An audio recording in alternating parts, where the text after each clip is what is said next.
Okay, welcome everybody. Meeting number 1, Zoom meeting for August 23, 2016. Our first speaker is Simon VORSTER from South Africa, speaking on the nature of Pluto, 10th, and the undistorted Capricorn. Thank you, Simon. Over to you. Thanks very much, Linda.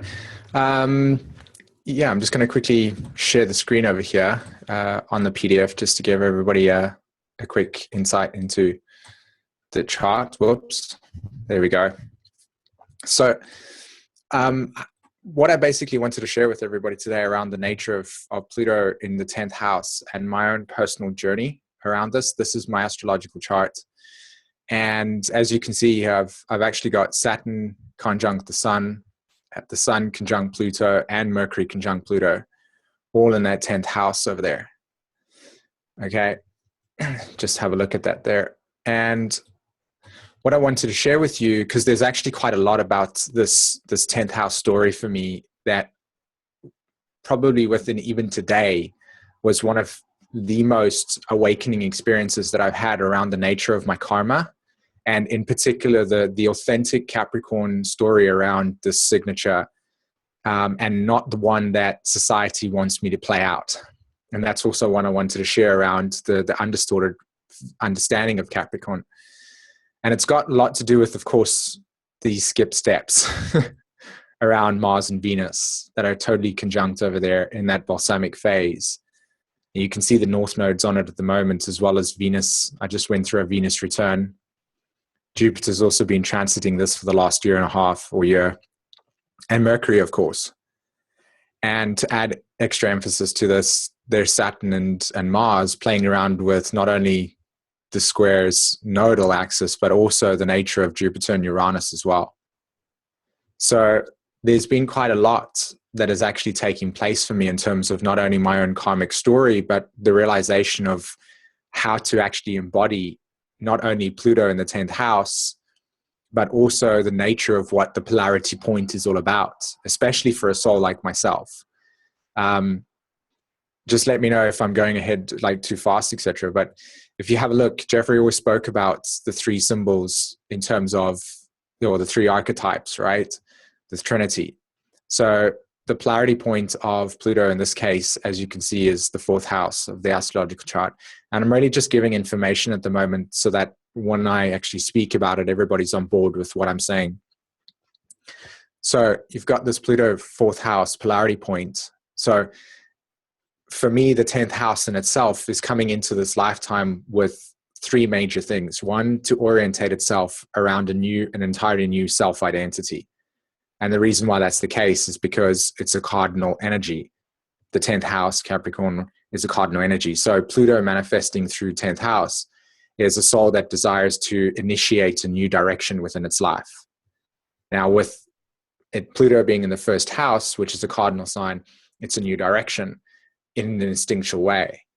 The 4th house is very much about a self-identity coming from within itself. And this is where the gender role assignments are actually coming from when you're looking at the Pluto in the 10th house or Pluto in the 4th house. Okay, i.e. that the 4th house represents the nature of your self-identity within, and also, the home, etc. And then you've got Pluto in the 7th house, just quickly, again, cardinal energy. That's an instinctual change within a relationship dynamic, right? A new way of relating to ourselves.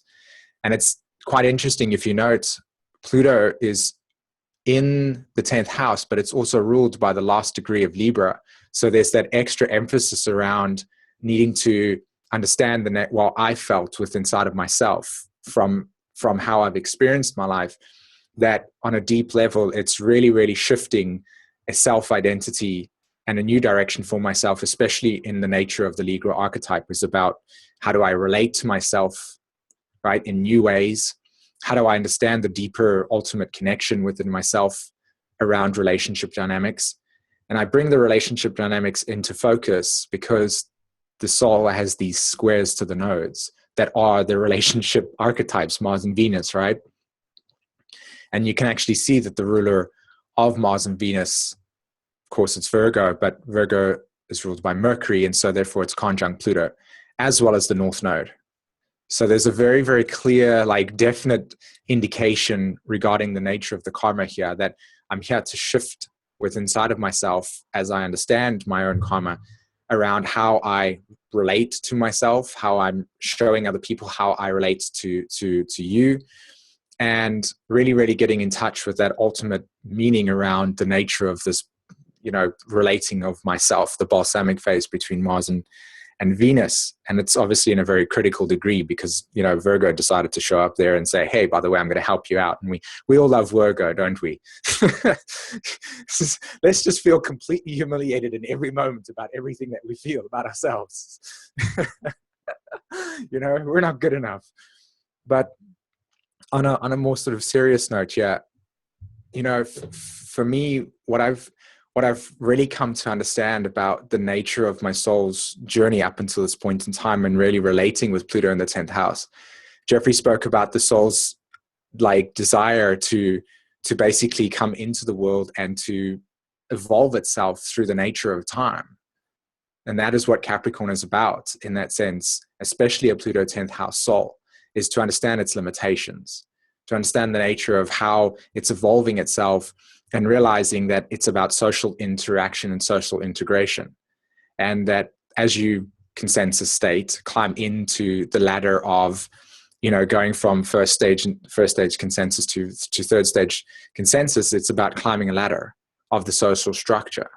It is about making those choices that are for the long haul, and then understanding the experience of maturation as you go along that process, and really wanting to in some way, shape or form, learn about self-responsibility and understand what self-responsibility actually means, i.e. responsibility, and how to be able to take that where you're learning about expectations from other people. The reason why expectations is very much in like part of Capricorn is because it's natural square to Libra in the natural zodiac, right? The expectations of others when you choose to take responsibility on for them. Which is why, from my perspective, when you see a lot of 10th house souls, they're very much involved in community events. I mean, let's take Linda, for instance, okay? She has a 10th house Pluto in Leo. If this is not a beautiful explanation of what 10th house Leo looks like, then I don't know what is, because he has this whole entire community that has been brought together, and she's working with the community and other people to bring this platform for souls like myself and others and you to be able to be seen, right? That Leo archetype. And she's kind of working, from my perspective, in the very undistorted Capricorn way, which is that the soul's intention is to integrate its polarity point, which is I'm here to help the community. I'm here to help when I say the souls that maybe don't necessarily want to take the responsibility on board as much as the Pluto 10th house wants to. So there's this deep desire about what is responsibility and how does it work. Now, what's interesting about my personal story is that I never came into this lifetime with those skills. So my life has really, really been about the shocks, the emotional shocks in my life that has actually brought me back into my body. Whereas you can see in my astrology chart that this is an incredibly strong mental signature, the capacity to have a mind that is overly developed versus really getting in the body is a big part of the story here. And it's only recently, when Jupiter has actually moved over these steps, have I become to understand how essential the polarity point of Pluto is when in 10th house and in Capricorn, around the nature of actually getting back in touch with the body, getting back in touch with the emotions, understanding the complexity of why I feel the way that I do, versus trying to do the more masculine dominated patriarchal version of Capricorn, which is that I need to dominate and control because I don't like to feel the emotions of insecurity or vulnerability. Now, to me, I also feel what's really interesting, and I'll give you a little bit of a background now in terms of what I'm talking about, is that I was born and raised in South Africa up until the age of 22. And if we look at, there's two things that I want to highlight for you in terms of the nature of my conditioning when I was raised in South Africa. Okay. My stepdad, or let me put it to you this way. I have Uranus in Sag, Jupiter in Sag, South Node in Sag, Neptune in Sag. I wasn't raised in the typical way of like this concrete Capricorn pressure center. I actually got the opportunity to live in nature. And my family was very, very, very much connected to nature. And I have deep, deep, deep resonance with natural law within inside of me, which is why this material, just as soon as I started hearing it, I was like, oh my God, this is the thing I need, because I can't connect with people on a communicative way, but I need a language to decode it. Sag, Gemini axis, right? And of course, natural law. But what happened is that in my early life conditioning, I also attracted into my life 4 Pluto in Leo. And this is not to any Pluto in Leos. This is not a generalization. There was just them, 4 Pluto in Leo parents, because my mom then split at the age of 5.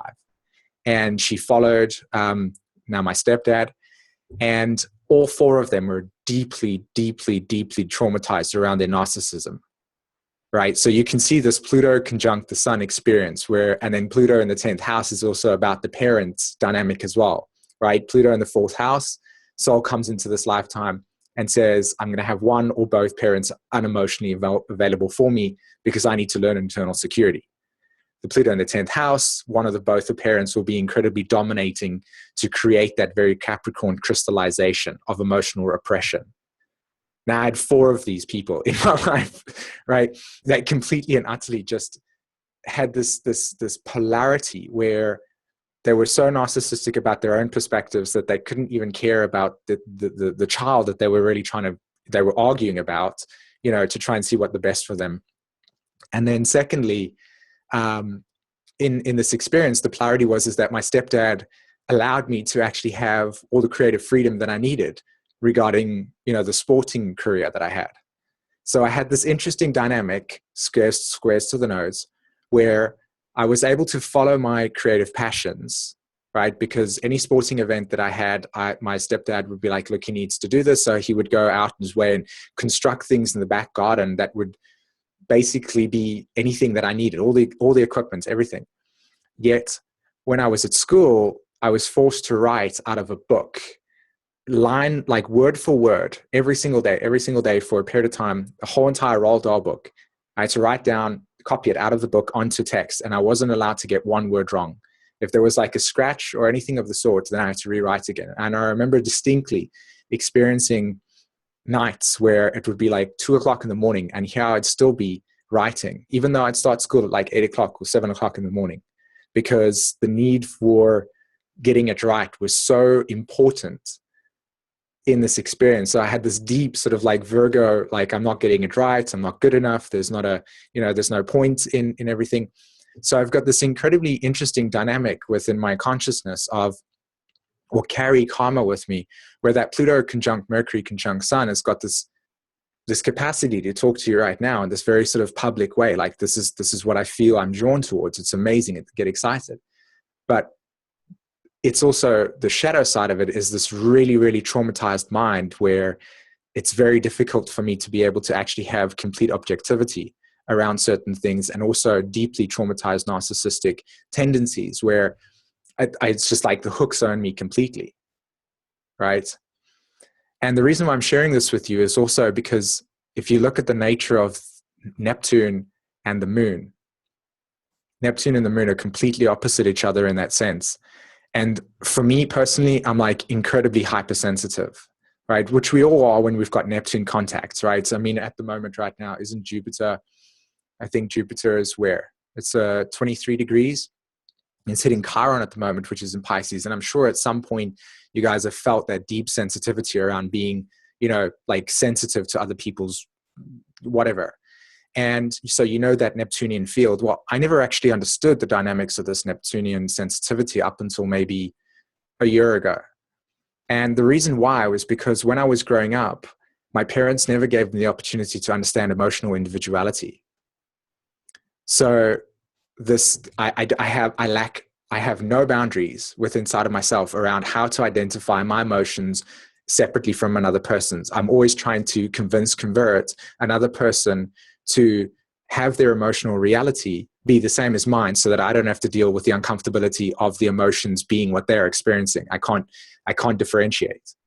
And that moon opposed Neptune and the Pluto and all of it in the 10th house and the Virgo, of course, creates this interesting dynamic where the soul is actually trying to inwardly within himself learn to detach from his emotions, i.e. mine, and another person's, and see them differently and not freak out.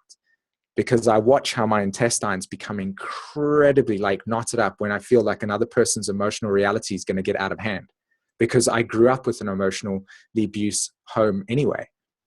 So not only is this deeply narcissistic wound that's attached to my soul's journey around my value is only worth another person's opinion of me, right? Pluto conjunct the sun, conjunct Mercury, and then the ruler of all of that being that Mars, Venus, 8th house, that deep psychological paralysis of, and I just need to be of service to each other. And it's actually quite scary how much of my response to everything in life comes from a way of thinking that if I don't do that, then it's my fault. It's always my fault, right? And also adding to this situation is that inability to know the emotional individuality around myself and another person. It's like I can come to the conclusion after a discussion or an argument, but it's not instantly available for me. I actually have to go through deep Plutonian emotional shocks to get to the realization or sober up enough within my psyche, right? And what's fascinating about these transits for me, and especially the soul's journey, is that I know that on some deep level, that is the type of past lives that I've lived, where this heavy Capricorn story of, being a leader in some elite way, having the power and then not being able to distribute it in an equal way. And now kind of having to deal with some of the karmic rectification of knowing what that feeling is like. To be able to, I'm not saying needs to balance, who knows what it is from my point of view, but there is that dynamic here where I live in Sweden, and my Pluto Mercury Sun experience is like it's completely lost. I have absolutely no power in that experience, because as soon as I engage with the Swedes over here, my capacity to articulate myself loses all its validity. And now what I'm faced with is this opportunity to understand emotional integration from the perspective of what it's like to feel as if you're hearing me talk, right? Because that Pluto Mercury can be incredibly lethal in its capacity to be that way. And yet, what does it feel like to be on the opposite side of me? And so that actually creates this interesting dynamic where I have this opposition, and I get taught from the universe a lot around how to realign, how to stay in authentic integrity. And that's what I wanted to share with everybody today around what is happening for me personally in my own personal journey around the Pluto 10th house story, is that there's this deep desire to want to help and to be of service, right? This is the whole sort of Virgo archetypal stuff in its non-distorted way, and to be seen for it. And yet every single time I, in some way, shape or form, start to move out of alignment with like what is right, that Pluto karma comes, it just slaps me in the face and says, look, buddy, remember, this is what we've come here to learn about your journey. And I can laugh about it because it's true for me. And I think that I think that's the only way to really respond to it, to be honest. But I experienced those Pluto shocks, and it's a really, really beautiful experience because it humbles the soul or the ego to true power. And that's what's so fascinating about the Pluto 10th house, is that true power comes through the realization that you will be recognized for your endeavors, because that's, again, the Pluto 10th house story. It's like, will somebody see me for the hard work that I do? Will I be recognized for that hard work? I did such a good job on this, and nobody came around and said, hey, I value the time and effort that you put into it. That recognition that the Pluto 10th house, or any Capricorn on some level, it does require it. But you can actually create a natural law recognition where the service is not for yourself, but the service is through the others by saying, how can I help? And this is what I suggest, because you come in with that Pluto depth around the nature of organization, the nature of structure, the nature of what is working and what isn't working, and how to construct so that people can feel safe. I mean, this is, again, the Pluto polarity point here, is how to feel safe. That's what a true, authentic government in that sense should be doing for a consensus state reality soul group, is to say, okay, you don't have at this point in time enough awareness yet to be able to govern yourself, and this is your process. So we will support that process by holding structures and laws in way that allow you to evolve and understand yourself. Yet the distorted version, which we have, is just people that are completely drunk with their own power, that have no interest in the community whatsoever, but will use that oppression and suppression on people to not allow them to feel like they have any freedom for their expression. And so it's a really fascinating thing for me, because I find myself getting in situations that that affect me on a soul level, where it's important for me to know what is right soul work and what is soul work being done through the abuse of a gift. That's what I've come to understand about myself as well. And it's a really, really great experience, like I said, because it brings me down to a space where true authentic power does not need to be chased. It actually gets given to you. Simon. Yeah. That was absolutely excellent. I agreed with everything you said, and thank God you're able to put it all into words. Yeah, right. Absolutely brilliant. So thank you so much. I think you're being of incredible service to others. We have about 15 minutes, so does anybody have any questions? You can raise your hand. It's down there at the bottom of the screen somewhere. Okay, Wendy, yes. One moment, Wendy.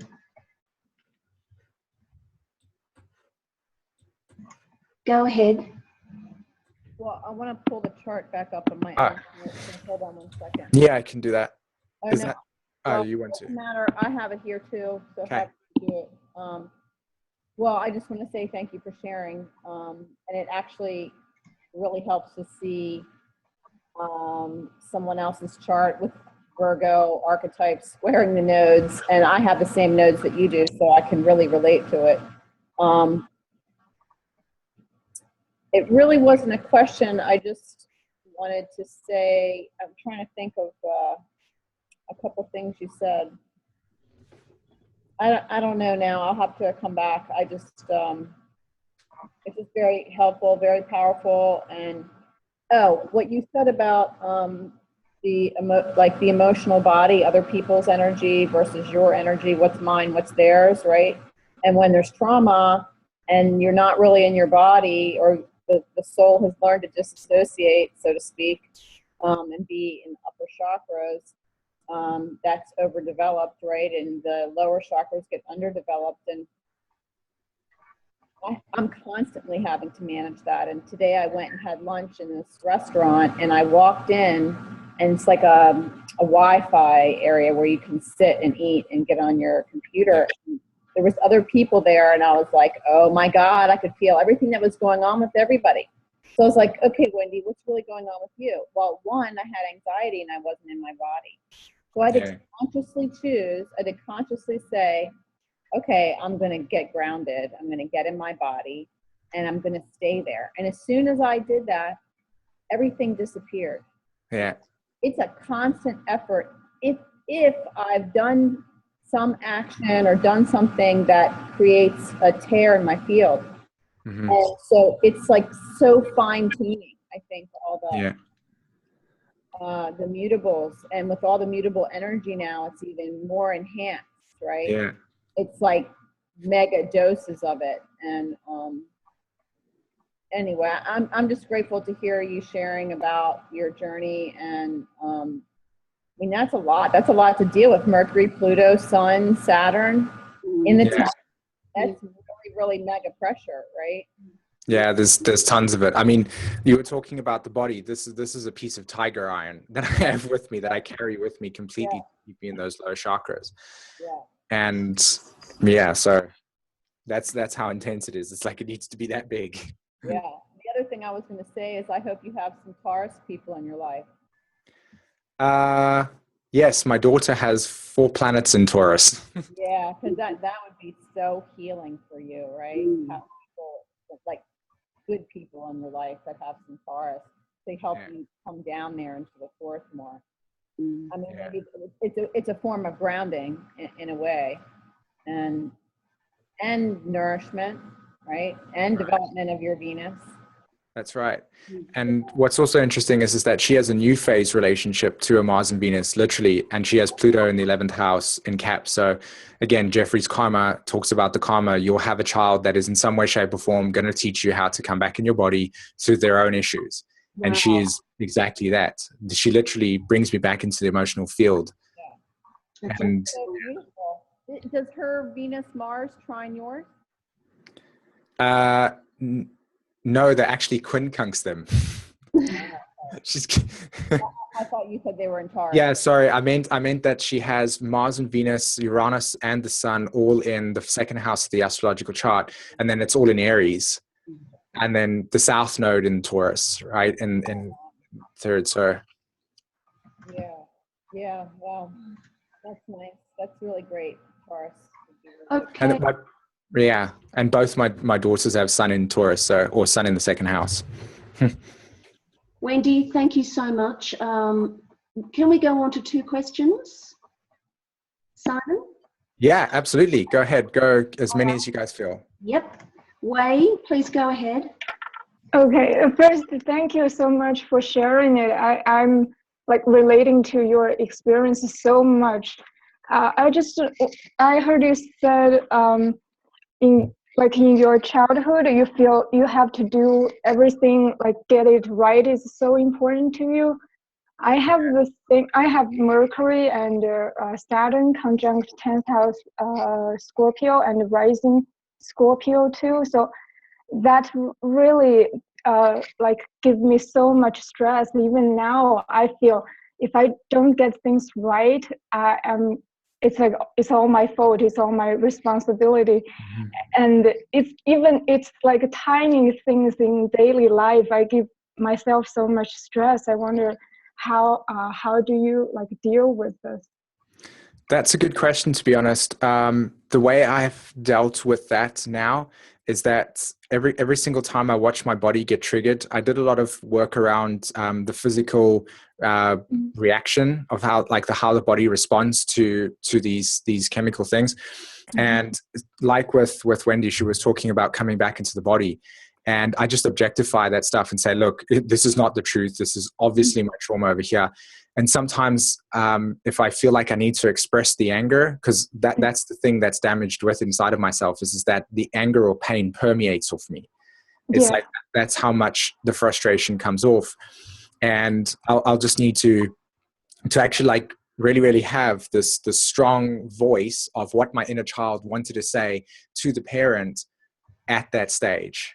Right? So exactly. That's how I feel too, because I feel like my inner child, like what happened to childhood, if anytime I don't conform, because 10th house parents expect you to conform, right?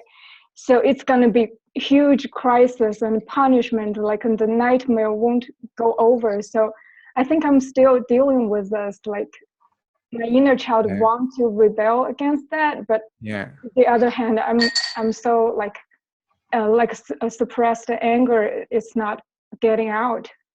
Well, this is my masculine way of doing the process, but what I found helped me, and again, there's different modalities to do it, but there's this thing called the karma cube, and what you basically do is you get a small foam cube, right? Mm-hmm. That's maybe about that big, and I think I've mentioned before. And whenever that rage is within yourself, that anger is within yourself, you do an energetic transfer, and you just kind of like take a pillow or a baseball bat or whatever, mm-hmm. and you objectify the pain through that, and you just transfer it out of you. For me, I've had to actually physically go out and strangle. No, I lie. I've had to go and physically strangle a towel, but I've had to actually do it as if that is my parents. I've actually had to kill them that way to be able to have empowerment. Yes. Wow. I'm going to try that because I always pinch myself. I need to try that. Thank you so much. Yeah. Thank you, Wei. I'll just say really quickly, because I'm a 10th house Pluto as well, what I do is something that's helped me lately is not to overly identify with my social position. Yep. To balance that with home activities and go back into my body, into my emotions and go, right, this is me. I am not that. And then from that base, then I go back out into the social position and I'm coming from more of a truth from within myself. Thank you. We have one last question from Melanie. Go ahead, please, Melanie. Yeah, and also just a heads up, we've got a little more than 3.5 minutes left. Thank you, everybody, and thank you, Simon, for everything that you're sharing. I don't have your chart up in front of me right now, but I think that I can remember the thing that stood out to me. And I was wondering if you've delved into looking at intercepted houses and signs before? Yeah. Because it's showing that your 11th house, your 5th house are both those signs are both intercepted, Yeah. and then your 2nd and 8th houses, those houses are intercepted. That you're square to the nodes there, the Mars and the Venus, those are both inside of the intercepted signs, and the intercepted houses. And those are both integrated through your north node, which is an intercepted sign. The way that you would typically deal with wanting to access those energies, especially putting the importance on the north node, that the Mars and the Venus need to be integrated through there. And that they're integrated through, you want to give more importance to the fact that Taurus affects that house also. It carries that energy over from the 4th house that you're looking at the polarity point. It carries that over to the 5th house because Taurus is actually ruling the 5th house, not Gemini. No. And so you'll want to take that into consideration, although, you still consider that Gemini is that the north node is in Gemini, but Taurus is ruling that house. So those energies are working together. And Taurus might even be trumping the Gemini. That might be that there's something to uncover there. And whenever you're looking at how to access that north node as it relates to Gemini, you're going to look at where Mercury is in the chart. And so Mercury seems like a really good ally for you in helping you to build up that better relationship with the north node so that you can integrate the Mars and the Venus. Yeah. And the fact that that's in the 10th house, there's that, you said your relationship with the 10th house is really strong. And so Mercury is there. That's an additional piece there. And the Mercury is also, co-rules the 8th house and the 5th house because of the Gemini and Venus and Gemini and Virgo connection. And so there's something there about synthesizing, taking the duality of Gemini and that Mercury helping you to synthesize that duality into something more cohesive, and then maybe synthesizing something to do with that the bigger picture that might get lost up in the fact that Sagittarius and your south node in Sagittarius is also intercepted. Yeah. And so there seems to be that piece there. For me, what stands out about all of that is, and based on what you've been saying, is a piece about parenting yourself so that you can be that special child. That they can do that for you. 30 seconds left. Thank you very much. I'll have to stop it there. Simon, thank you so much. Absolutely brilliant. Thanks, guys. We'll see you that all. was awesome, by the way. Thanks for that too. Yeah, thanks. Yeah, it's nice to meet you. We can all say goodbye. Thank you, Simon. Bye. Bye. Thank you. Thanks, Simon. Thanks. Take care, everyone. Thank you. Hi, everyone.